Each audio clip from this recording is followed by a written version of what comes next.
You begin where the kingdom keeps its lowest men, at the gate. You are close enough to power to smell its horses, but never close enough to touch it. The castle is full of doors, and none of them open for a man like you. You sleep beneath the wall with men who have stopped expecting the world to change. A lord remembers his hawk before he remembers the man on his wall. You hate them a little for being right, and more for surrendering to it. Inside the walls, rank lives in distance, how close you may stand. Honor is preached in halls like these, but power arrives first and asks for nothing. As you kneel, you make yourself a promise so quiet, no one hears it. Never this low again. Before your shame can cool, the night gives you something else. Fire beyond the gate, raiders in the dark, men dying where you cannot reach them. Then you see the truth of rank. Orders are safe. Men are not. You break the order because the order is about to bury living men outside the wall. And for one moment, a nameless guard becomes the hinge between life and death. You do not know it yet, but this is the first time the castle will remember your face. You stand where power passes, never where it pauses. You learn quickly that low men survive by shrinking their dreams. You are not punished for failing. You are punished for standing too near. This is how a nameless life changes in a feudal world. Not through mercy, through usefulness in the dark. By morning, the fire is gone. What remains is the cost. Men above you do not notice courage first. They notice usefulness. You are not rewarded. You are measured. You are still lowborn, but now the road opens in front of you, and that is enough. Beyond the walls, rank is measured by who rides, who walks, and who eats last. Your first fight is not glory. It is panic held together by instinct. You learn how quickly a man becomes meat in the mud. Nothing noble marks the moment, only that you are still alive, and so is he. The road does not care what your father was. It cares whether you stand when the screaming starts. By evening, the castle takes away the weapon of a guard and gives you the burden of a fighting man. It is your first rise in rank, small in ceremony, enormous in cost. In a feudal world, being seen is dangerous long before it is rewarding. The farther you move from the wall, the less rank protects you from the world. The first time you kill a man, the world does not stop. It only gets louder. You do not rise because the world grows kinder. You rise because it finds harder work for you. Rising does not lift you out of service. It drags you deeper into it. You are not chosen because you belong. You are chosen because you may be useful. Knighthood does not first appear as glory. It appears as labor done for another man's name. You learn a knight first through the things that carry him. You begin to understand that rank is built as much in ritual as in blood. Then war puts on silk and calls itself sport. You are learning the first discipline of rising men, to swallow humiliation without forgetting it. Age and old wounds do not care how brightly a banner flies. You do not save his pride with a sword. You save it by refusing to let others watch it break. That is when noble men begin to trust you, not when you admire them, when you protect what they cannot afford to lose. Public shame becomes private reckoning. Blood still rules this world. but sometimes usefulness forces open a smaller door. You enter noble life at knee height. The world of honor is never more fragile than when others are watching. You rise again, but only into a finer kind of obedience. The road to knighthood is longer than the songs admit. You begin to see the full body of war, not the charge, the weight behind it. Even here, you are still between worlds, too low to command, too trusted to be spared the work. Sieges kill men before they ever reach the wall. For the first time, men obey your voice in the middle of death. You learn that command is not volume. It is the moment fear decides to borrow your spine. By now, war no longer looks glorious, only necessary. In one heartbeat, loyalty and ambition become the same terrible choice. You do not save the man who made you. You save the wall he died trying to take. The wall is won. The man is lost. You spend the night where ambition and grief can no longer be separated. You finally reach the dream. Not clean, not young, not untouched. You have dreamed of honor. What waits ahead is labor, hunger, smoke, and stone. For the first time, your voice holds because other men need somewhere to place their fear. The moment that makes you worthy is the same one that robs you of the man who made you. By dawn, you are what you once worshipped, and already you know the dream was stained before it touched you. Knighthood opens the hall at last, but being allowed inside is not the same as belonging. You rise in rank first through inches, a seat nearer the fire, a voice allowed to travel farther. You have learned that in noble rooms the first battle is often fought without steel. You have a place now, and every man in the room is measuring how far he can trust or use you. Reward in this world never arrives empty. It comes tied to duty, expense, and the need to hold what was given.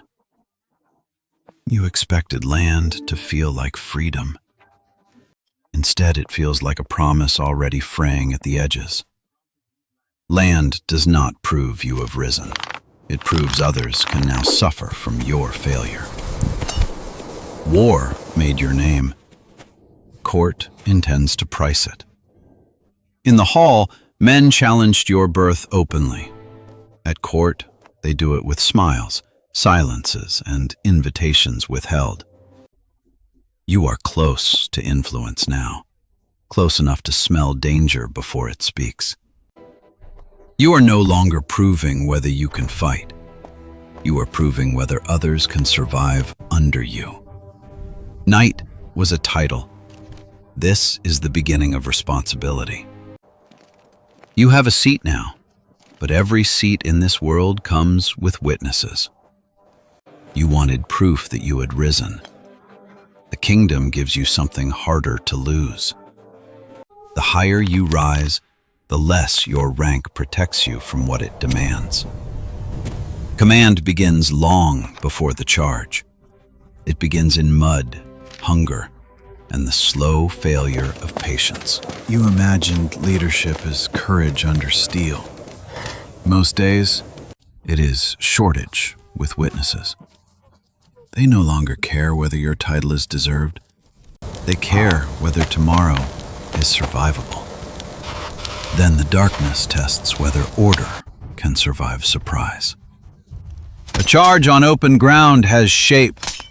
A night raid is only panic until someone gives it a spine. Men stop asking whether you deserve command when your voice becomes the safest ground they can find. This is the first time command feels real, not because men follow you, because they survive you. Success in war is noticed fastest when it keeps a larger failure from happening. You finally bear a banner in your own name. Then rank asks its next price.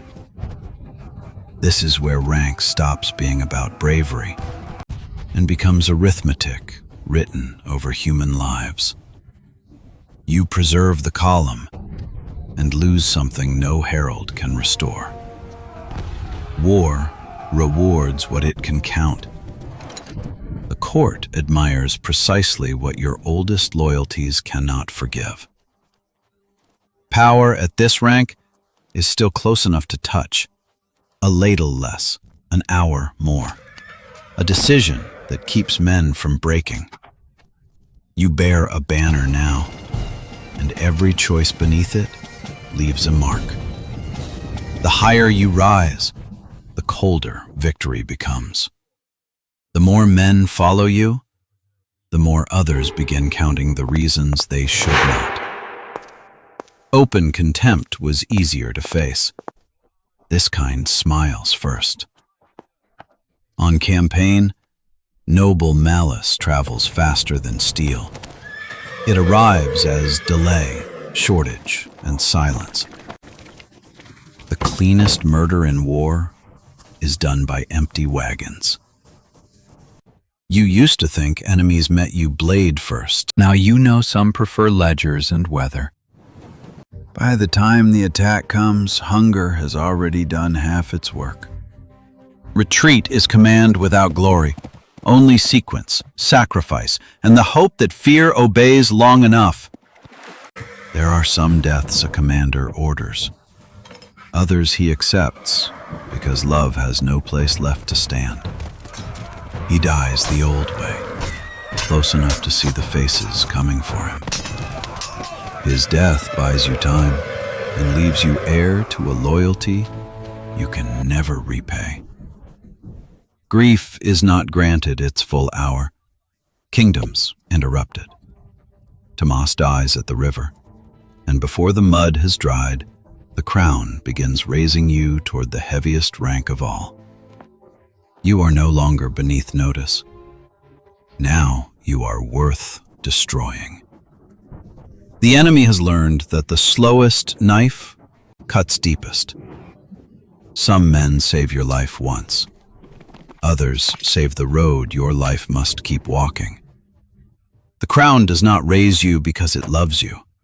It raises you because the realm is running out of men it can trust to carry the weight. The hall is fuller than it has ever been for you, and lonelier. You once thought the summit of rank would feel like a rival. It feels more like exposure. You have reached the rank that bends other men's pride into obedience. The ceremony ends quickly. The burden begins at once. At this height, war shrinks into symbols, villages into marks, men into numbers.